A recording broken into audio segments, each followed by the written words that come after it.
오늘 함께 나눌 하나님의 말씀 이사야서 49장 15절 한 절이 되겠습니다.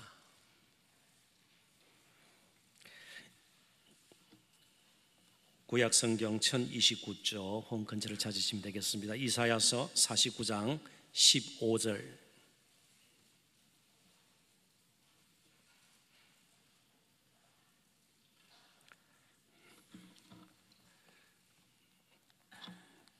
찾으신 말씀을 보셔도 좋겠고요. 또 아직 그러지 못하신 분들 화면을 보시고 본문의 말씀 한 목소리로 같이 읽도록 하겠습니다. 여인이 어찌 그 정묻는 자식을 잊겠으며 자기 태에서 난 아들을 긍휼히 여기지 않겠느냐. 그들은 혹시 잊을지라도 나는 너를 잊지 아니할 것이라. 아멘. 어제 북한에 억류되어 있던 미국민 3명이 미국으로 돌아갔습니다. 자연스럽게 우리나라 국민 북한에 억류되어 있는 6명의 송환은 어떻게 되는가, 국민적인 관심이 또 있는 건 여러분 아십니다. 그런데 풀려난 3명의 미국 국민이 모두 한국계예요.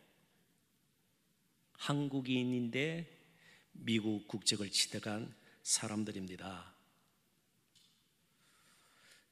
뭔가 조금 또 생각할 여지가 있는 거죠. 왜냐하면 이미 미국에 억류되어 있던 백인이라든지 그런 미국민들은 벌써 다 송환이 되었거든요. 마지막까지 붙들어 두었던 사람들이 한국계 미국인이에요. 이제 사진을 제가 2장 대주에서 보여드릴 텐데 또 성도 여러분들께서는 이 부분에 대해서는 어떻게 생각하시는지 한번 방송실장님 화면을 띄워주시죠. 일전에 북한의 김여정이 우리나라를 방문했을 때 문 대통령과 인사할 때는요 그냥 뻣뻣이 이렇게 악수를 하고 있습니다.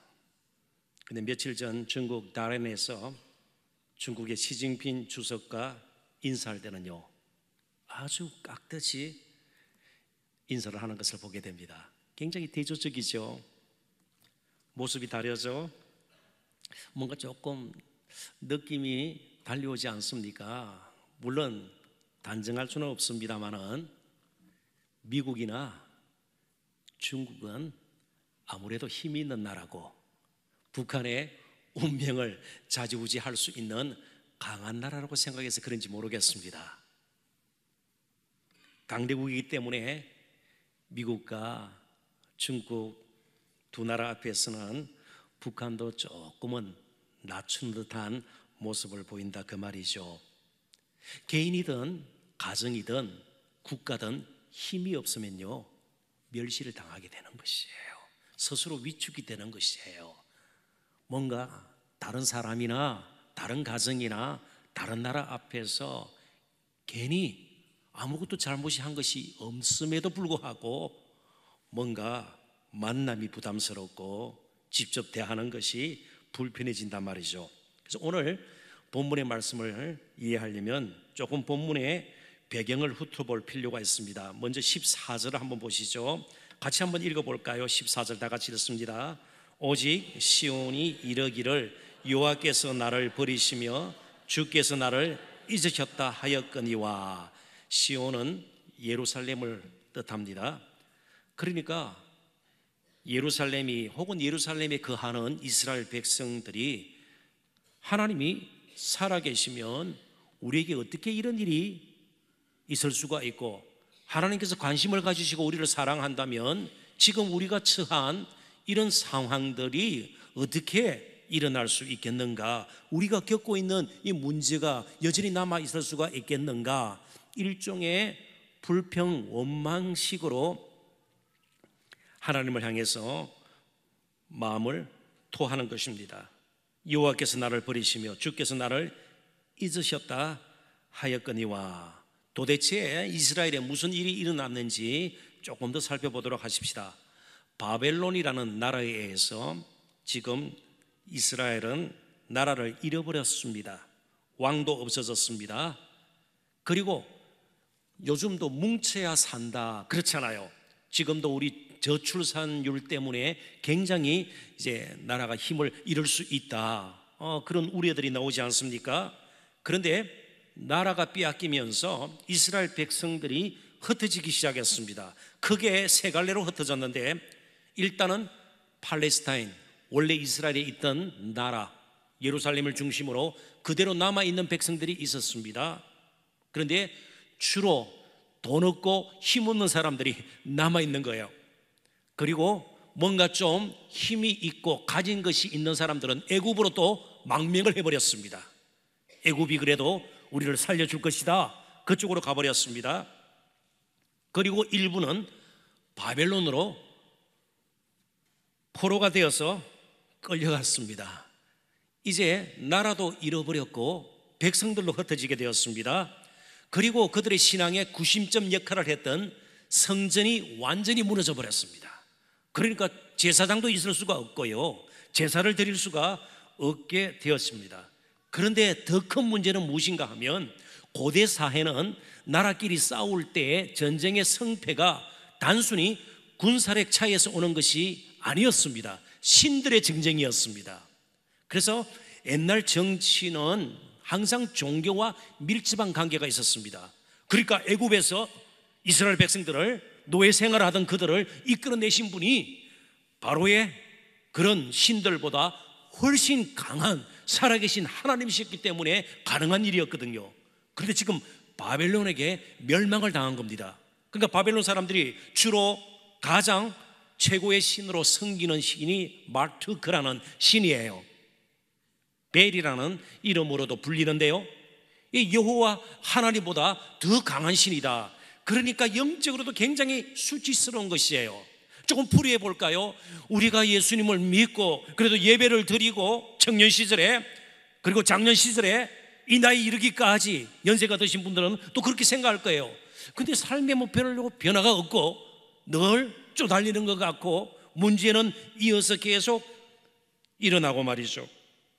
그러면 하나님께서 정말 살아계시다면 우리를 잊지 않고 여전히 긍휼히 이기신다면, 사랑하신다면 이런 일이 있을 수 있겠는가? 그러니까 바로 이사야 선지자 시대는요, 수치, 치욕과 절망의 시대였습니다. 이런 질문이, 이런 의구심이 생겨날 수 있는, 또 당연히 여길 수 있는 그런 상황이었습니다. 그런데 하나님께서 뭐라고 대답하십니까? 오늘 본문을 다시 한번 보십시다. 15절을 같이 한번 읽어보십시다. 여인이 그 어찌 정없는 자식을 잊겠으며 자기 태에서 난 아들을 긍휼히 여기지 않겠느냐? 그들은 혹시 잊을지라도 나는 너를 잊지 아니할 것이라. 이제 이사야 선지자를 통해서 하나님께서 말씀하시는 것이 무엇입니까? 사람이 사람 사이에서 경험할 수 있는 가장 큰 사랑은 어떤 사랑일까요?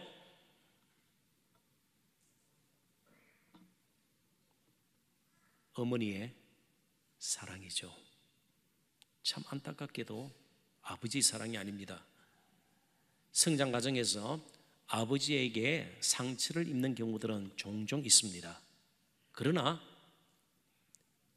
어머니로부터 상처 입는 일은 극히 드물어요. 그만큼 아버지보다는 어머니가 더 희생적인 사랑. 왜요? 태에서 직접 몸으로 함께 있다가 난 자식이고 젖을 먹이잖아요. 그래서 어머니들은요, 밥을 먹어도, 아이를 키우는 어머니들은요, 밥을 먹어도 누구 때문에요? 젖을 먹는 아기가 더 잘 자랄 수 있도록, 젖을 먹고 잘 자랄 수 있도록 늘 그런 마음이 있는 겁니다. 그러나 이런 어머니들도 아이를 잊고 살 때가 있고요, 심지어 아이를 버리는 경우들도 있습니다. 그러나 하나님의 사랑은 변치가 않는다고 말씀하고 있습니다.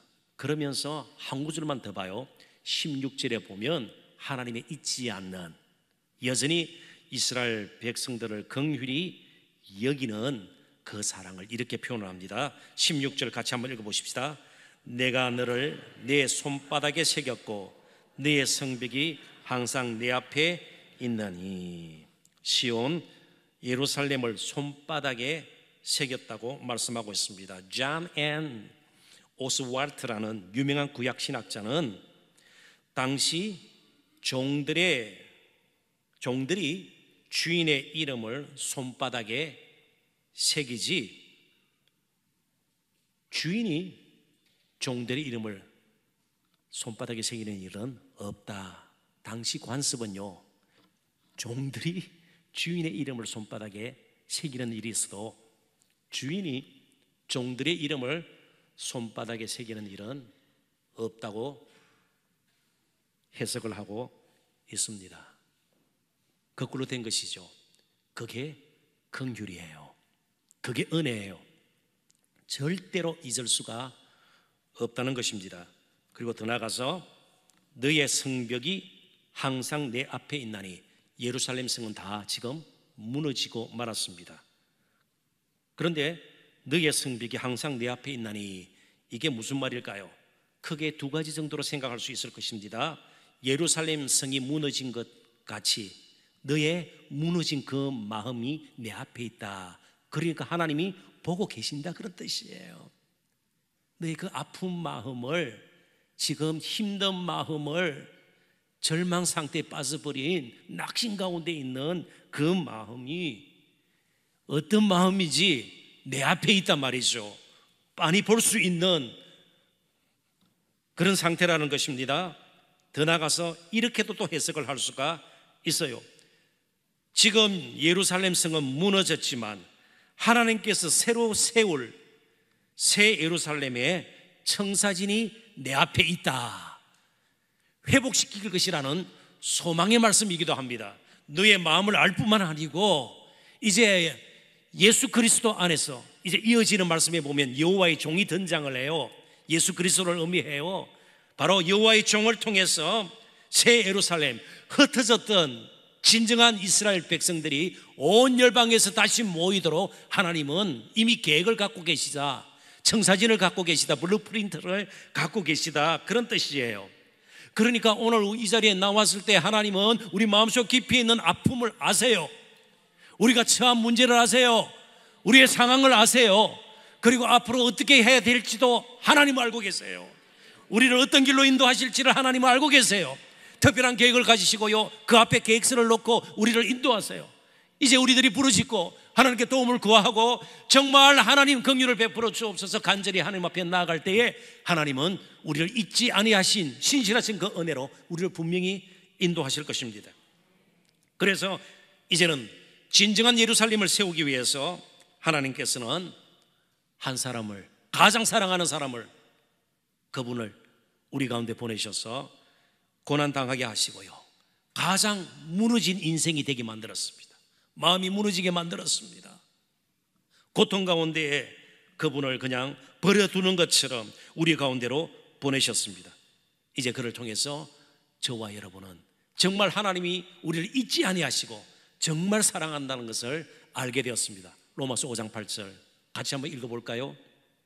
로마서 5장 8절.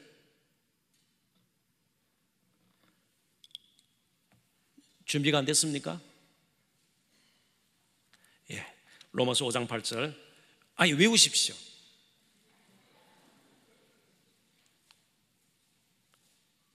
그리스도께서 우리를 위하여, 우리가 아직 원수되었을 때에, 우리가 아직 죄인되었을 때에 그리스도께서 우리를 위하여 죽으심으로 하나님께서 우리에 대한 자기의 사랑을 확정하셨느니라. 아멘. 하나님 절대로 우리를 잊은 적이 없어요. 뭘 보면요, 예수 그리스도의 십자가를 보면 우리의 여전히 긍휼을 베푸시는 분이세요. 그리고 잊지 아니하시고 손바닥에 예루살렘을 새겼던 것처럼 저와 여러분의 이름을 생명책에 기록하고 계세요. 그러므로 오늘 이 자리가 우리의 만세 반석이 될 수 있기를 바랍니다. 나를 잊지 아니하시고 나의 무너진 마음, 나의 아픈 마음, 나의 마음속 깊이 있는 상처들까지도 만져주시며 회복시켜 주셔서 결코 우리로 하여금 찬양케 하실 하나님을 확신하고 함께 찬양으로 기도로 나아갈 수 있는 저와 여러분 되시기를 주님의 이름으로 축원합니다.